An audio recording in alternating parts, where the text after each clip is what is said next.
Hello everyone and welcome to the first episode of Daily Shorts for 2018. Now in this series, I'm going to be bringing you along on my journey through 365 works of short science fiction and fantasy.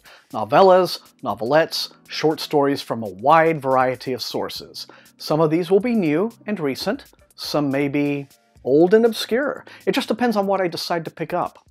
It's my way of covering the kind of work I've been sadly neglecting over the last few years. When I started up my original website, SFF180.net, I built up a big archive of retro reviews, and a lot of that included short story collections as well as novels. But for the last several years, I've concentrated almost exclusively on novels, and I feel like I've missed out on a vital storytelling medium for SFF. Some of the greatest work in the history of this genre has been done in the short form, and it would be short-sighted, sorry, I didn't see any way around that pun, to ignore what the current generation of short fiction is offering us. So here are the stories I read in my first week of Daily Shorts.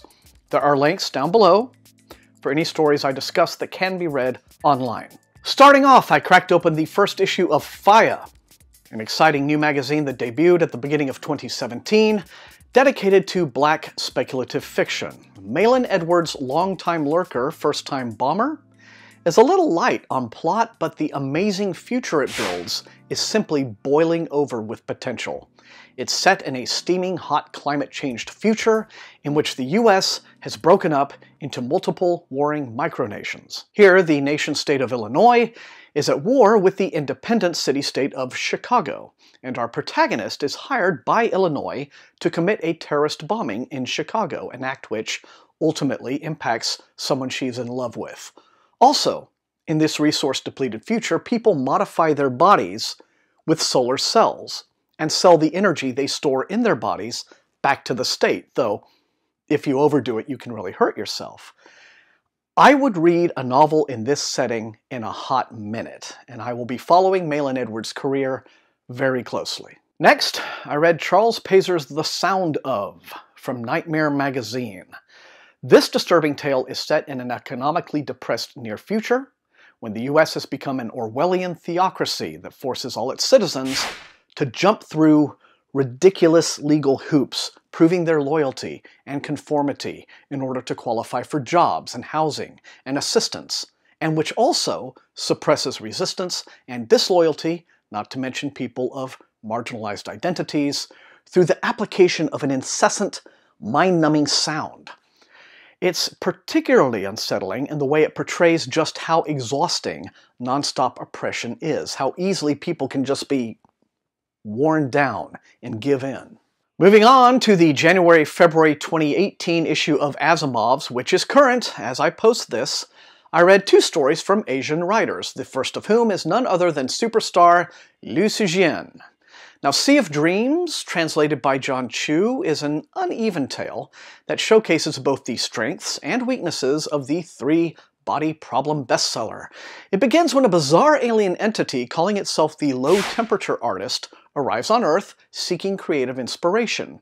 Refusing to communicate with any human other than ice sculptor Yan Dong, it proceeds to freeze 100% of the Earth's oceans and transport the ice into an orbital ring as an art project.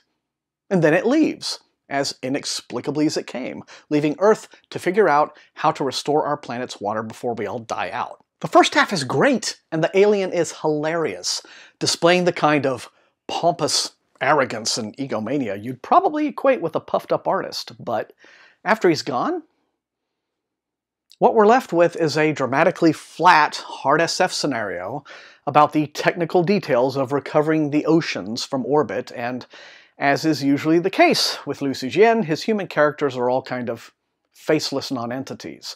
Frankly, it all would have been so much better if the story had just ended with the alien's departure. Much more engaging and effective is Mother Tongue, by a writer new to me, S. Kui Liu, described in their bio as belonging to the queer Asian SFFH Illuminati. It's a story about the immigrant experience, metaphorically examining how much of one's cultural identity gets sacrificed in assimilation. In this near future, a person's language proficiency can be sold in a process that isn't explained in great detail, but apparently involves neurosurgically uninstalling the language from the donor's brain and reinstalling it in someone else, allowing them instantaneous proficiency. Jiwen Liu is a Chinese woman living in the Bay Area trying to get her daughter into Stanford. Her English isn't quite good enough, but she's told she can sell her native Mandarin for nearly $1 million. The story achieves a quiet emotional profundity as Jiwen has to adjust to a new life in which she essentially trades away her past so her daughter can have a future. Continuing with Asian writers, I went back a few months into Clarkesworld and checked out the Psychology Game by Chinese writer Xia Jia. At Worldcon in Helsinki, I was made aware of an arrangement between Clarkesworld magazine and SF publishers in China to bring more Chinese SF in translation to the West. So I've been keen to keep up with that. Now this brief piece reads less like a story than some kind of mashup of story and science blog. The premise involves a game show in which contestants undergo psychotherapy live on screen with a therapist who may be a human being, but also may be an advanced AI. Neither the test subject nor the audience knows for sure. The audience can vote on how good they think the therapist is. The author discusses, without reaching any real conclusions, just providing food for thought, that the big Turing fail for AI is that it will never quite grasp how human minds make personal, emotional, as well as intellectual connections to things. So for instance, you could program an AI so that it writes perfectly good poetry, even fine poetry, but it will never understand how or why a person will find a particular poem deeply meaningful. Again, a smart little read, but not exactly a story. Finally, Sarah Pinsker is a much-beloved writer of SF short fiction, and I read 2 of her recent tales last week, both of which are showing strong buzz for Nebula consideration, and both of them are excellent in unique ways. And then there were N-1. A novella from Uncanny Magazine is an inspired and funny take on the multiverse premise in which a Seattle insurance investigator named Sarah Pinsker attends SarahCon, a convention exclusively attended by hundreds of versions of Sarah Pinsker from alternate timelines. And it's all good fun until one of the Sarahs turns up murdered. Now there are so many levels on which this story works as a loving send-up of conventions. I mean, if you ever attend SFF conventions, SarahCon is really funny. It even has panels. It's also a touching rumination on divergence points and roads not taken in our lives. And yes, it's even a sharp little Agatha Christie mystery with, sure enough, tiny subtle clues you might not catch until you read it a second time. There's also, needless to say, a lot of self-effacing wit. After all, what better way to lampoon the concept of the Mary Sue character than a story where the entire cast consists of hundreds of them? This one will almost certainly end up shortlisted when the Nebula finalists are announced next month. It's just a delight to read. A much more thoughtful and somber exercise, but one that's no less rewarding, is Wind Will Rove, a novelette from the September-October 2017 Asimovs. It's set aboard a generation ship that is well over a century into its voyage. Many years before the story begins, a crewman, for reasons of his own, deleted the entire ship's record of Earth culture from its computers, all art, literature, history, and even destroyed the ship's ability to communicate with Earth. Now this has led the members of the crew into a desperate program to recreate lost art from memory. Our protagonist is Rosie Clay, a history teacher and violinist who finds herself torn between 2 extreme points of view. On the one hand, one of her rebellious students, Nelson, finds history pointless and sees no reason to learn anything not applicable in a practical sense. Now, it's understandable to some degree, as there would be little to connect a young person born on a spaceship and who will never in his natural lifetime set foot on a planet to the artistic heritage of people who came from a planet he never knew.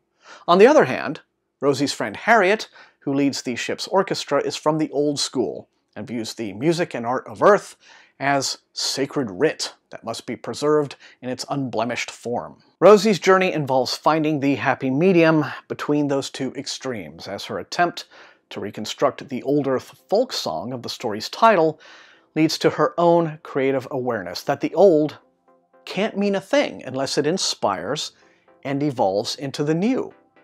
It's nice to see an SF story about musicians, and in some ways, this reminded me of Station 11 in its whole theme that art is the thread that binds humanity from past to present to future. And that is my first week of SFF short fiction reading. Let me know if you've read any really good recent short work. Otherwise, leave a like if you enjoyed watching, share the video far and wide with all of your SFF reading friends, and above all, please subscribe if you haven't done so. That is how SFF180 grows as a channel. You can also support the channel at my TeePublic store and at my Patreon, where recruits into Wink's army get little perks like getting early access to some of these videos. So, I want to thank those people for their additional support, and you for being amazing viewers. And until I see you all next time, happy reading.